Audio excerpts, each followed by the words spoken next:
Сәлем достар, сіздермен Олжан Жұмабайқызы. Мен бүгін сіздермен оңай әрі тез дайындалатын чак-чактың рецептісімен бөлісетін боламын. Менімен бірге болыңыздар. Ең алдымен ыдысымызға 2 дана жұмыртқамызды жарып аламыз. Оның үстіне 1 ас қасық шекер саламыз. Осыны венчиктің көмегімен жақсылап араластырып аламыз алдымен. Араластырып болғаннан кейін шым-шым тұз саламыз үстіне. Және жарты шай қасық ас содасын саламыз. Енді осыны жақсылап венчикпен араластырамыз. Егер сіздерде миксер болатын болса, миксермен 1-2 минут араластырып жіберсеңіздер де болады. Жақсы көтерілетін болады чак-чактарыңыз. Сол үшін жақсылап араластырыңыздар. Одан соң електен өткізіп ұнымызды қосамыз. Кішкене қоюланғанша алдымен осылай қасықпен араластырамыз. Одан соң ары қарай тағы да ұнын қосып, қатты қылмай, жұмсақ қылмай, орташа етіп қамырымызды илейміз. Үйге аяқ астына қонақ келіп қалғанда жасасаңыздар болады. Міне тағы да ұнымды қосып, ары қарай қолыммен жақсылап қамырды июін қандырып, жақсылап илеп аласыздар. Одан соң салафанға орап 10-15 минутқа қойып қоямыз. Міне 15 минут өтті, менің қамырым дайын болды, жаюға дайын. Астына ұнын сеуіп, қамырымызды жаямыз. Қамырды жайғанда да барынша жұқарақ етіп жая беріңіздер, өйткені біз ас содасын қосқандықтан бұл біздің чак-чагымыз тағы да пісірген кезде көтерілетін болады.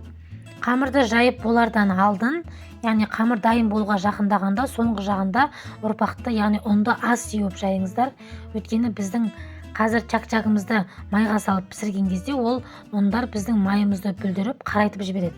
Сондықтан қамырды дайын болуға жақындағанда, яғни аяқ жағында ұн сеппей жаюға тырысыңыздар. Міне мен жайып біттім. Енді өзінің осындай ирек пышағымен 4 бұрышты етіп формада кесеміз.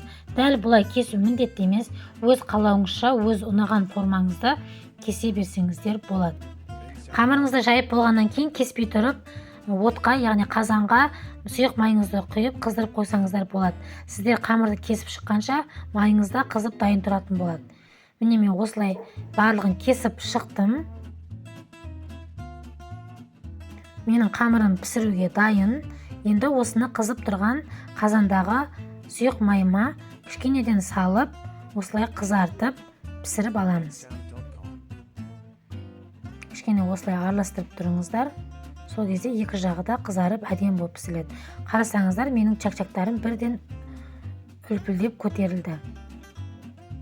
Міне барлығын осылай пісіріп аламыз. Пісіріп алғаннан кейін үстіне осындай қою сүт, яғни сгущенканы аздап қосып,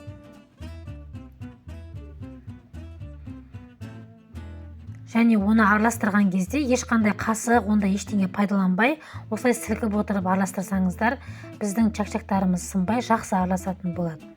Міне біздің чак-чагымыз дайын болды. Енді өзіңіз кесеген нәрсемен сәндеп дастарханға ұсына берсеңіздер болады. Мен бұл жерде әсемдік үшін макты қолдандым. Үй жағдайында жиі жасап тұрсаңыздар болады. Астарыңыз дәмді болсын. Келесі видеоларда кездескенше.